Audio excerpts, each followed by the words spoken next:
1. Imagine that you have pushed your body to its limits for 6 months straight without a break. You're giving it your all in the gym every day for your senior season of a lifetime and a state championship hopefully at the end of the year. You've earned that starting spot on your Class A #1 ranked team. It's a normal point and you're ready to track down a ball shanked. As you pivot to the ball, you feel a snap and a pop. Right in that moment, your world stops, and your senior season, state championship, and all of your hard work means nothing anymore. All of your work can be taken right out from under you, and one wrong pivot or move. This is the story of a volleyball teammate and a best friend of mine.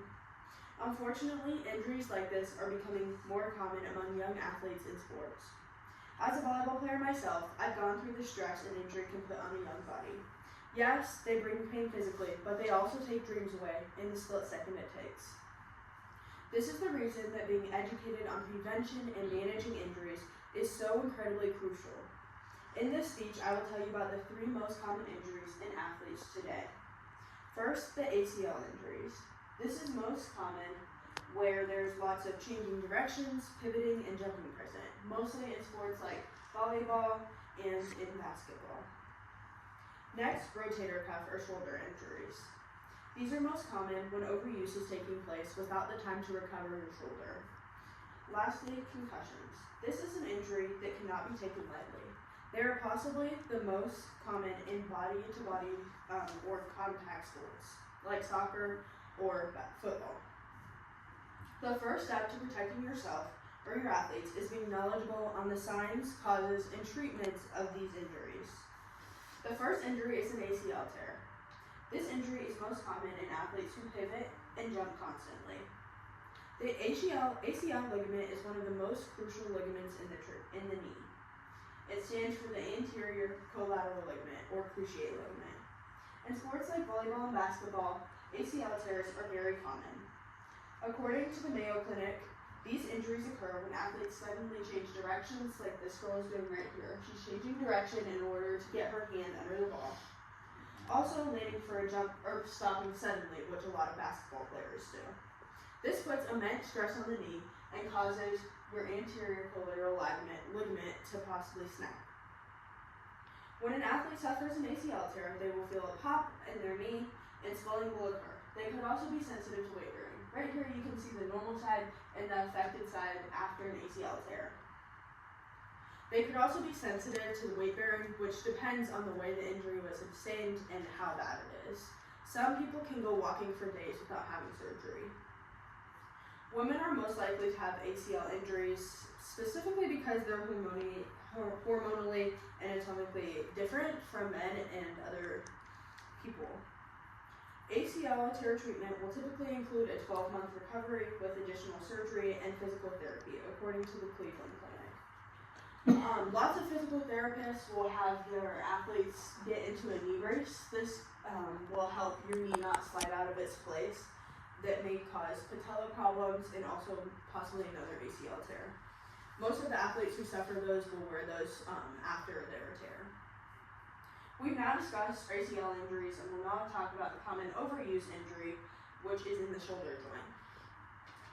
This is more a vulnerable spot of the body. It's the shoulder, and especially your rotator cuff, which you can see right here, is connected to your humerus and then your clavicle.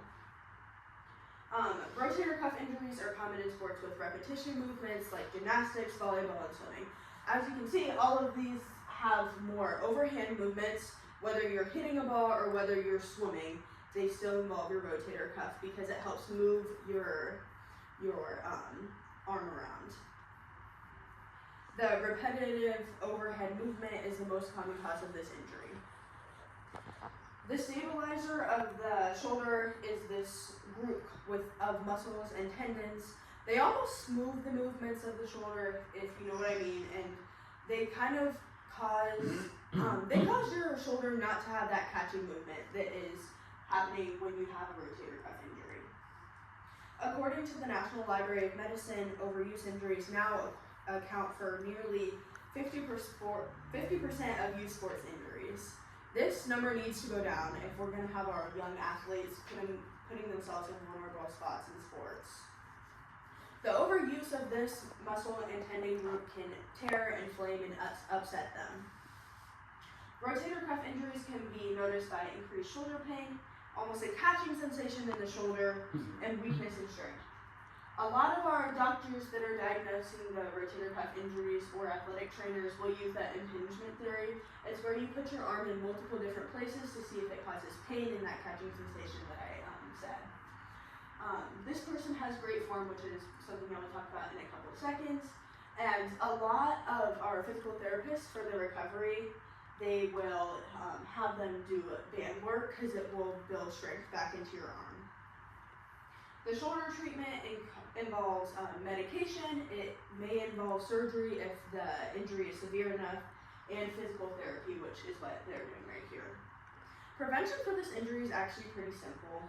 Using your correct form, like I mentioned, this girl right here is doing great. She's having her shoulder up and out so that she won't have that catching problem when it comes in, and that will cause that tendon to inflame. Also, warming up correctly. Specifically for volleyball athletes, we do a lot of warming up with our arms to get our muscles ready to play so that they don't inflame. And then also crossing your training regimens is super important, whether you're doing cardio one day and weight training the next day, and then have your third day be a recovery day where you're doing light yoga. This is also according to the National Library of Medicine. Unlike the overused shoulder injury we just discussed, concussions can happen in a split second. They also have long-time effects.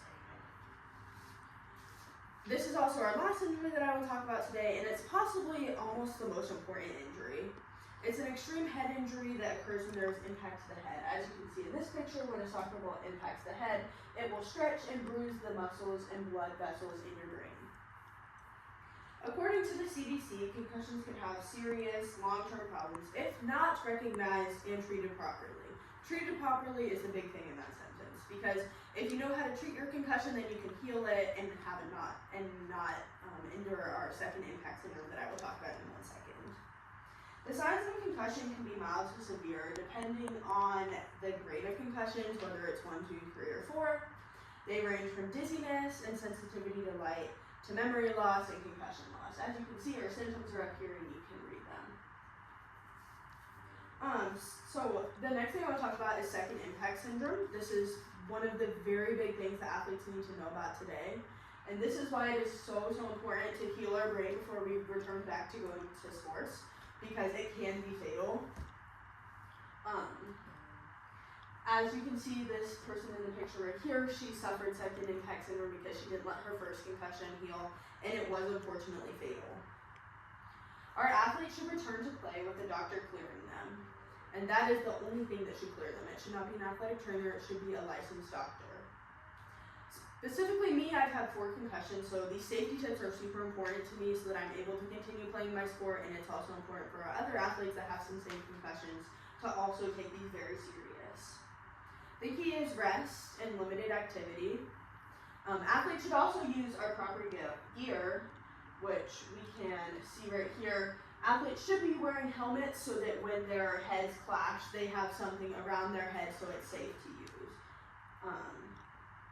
Another thing that a lot of athletes are starting to wear nowadays, which is great because this wasn't really able to use back in the day, is concussion headbands. They kind of hold the impact of the ball or person hitting your head. They kind of take the momentum away so it's less impact. Right here you can see the doctor doing a test that a lot of doctors will do in order to clear their patients. They'll use the finger, track the finger with your eyes method.